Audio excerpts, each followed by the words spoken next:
আজকের ভিডিওটি হলো নবী ইব্রাহিম আলাইহিস সালাম এবং তার পুত্র ইসমাইল আলাইহিস সালামকে নিয়ে। তো চলুন ভিডিওটি বেশি কথা না বলে শুরু করা যাক। ইব্রাহিম আলাইহিস সালাম তিনি স্বপ্নে দেখলেন তিনি ইসমাইলকে জবাই করতেছে।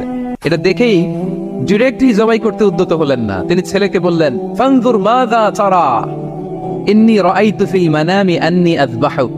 ইসমাইল, আমি স্বপ্নে দেখেছি যে আমি তোমাকে কি করছি, জবাই করছি। ফানজুর মাযা তারা, what's your opinion about it, what do you think about ইট।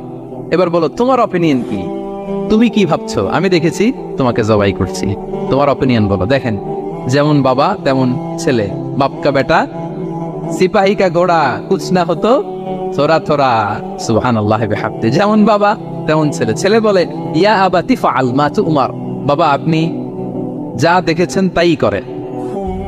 সাতাজিদুনি ইনশাআল্লাহ মিনাস সাবিরিন, আপনি অচিরে আমাকে ধৈর্যশীলদের অন্তর্ভুক্ত পাবেন। আল্লাহু আকবার। বাবা আপনি ভয় পাবেন না, বিচলিত হবেন না, আমার কারণে আপনি আল্লাহর কাছে লজ্জিত হবেন না। আপনি যেমনটি দেখেছেন তেমনটি করুন, ভয় পাবেন না, অচিরেই আপনি আমাকে ধৈর্যশীলদের অন্তর্ভুক্ত পাবে। যেমন বাবা তেমন ছেলে, ঠিক তেমন রেসপন্স, ঠিক তেমন উত্তর। সাথে সাথে বললেন বাবা আপনি ভয় পাবেন না, করুন।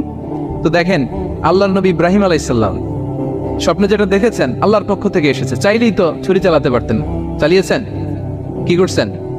পরামর্শ করেছেন, কাউন্সিলিং করেছেন। ফ্যামিলি কাউন্সিলিংটা খুবই জরুরি। This is the first and foremost reminder tonight. আজকের তাফসীর থেকে প্রথম রিমাইন্ডার এটা যে বাসায় আমরা কাউন্সিলিং করব, বড় কোনো সিদ্ধান্ত নিতে গেলে পরামর্শ করব, যেমনটি নবী আলাইহিস সালাম ওনারা করেছেন, ঠিক কিনা?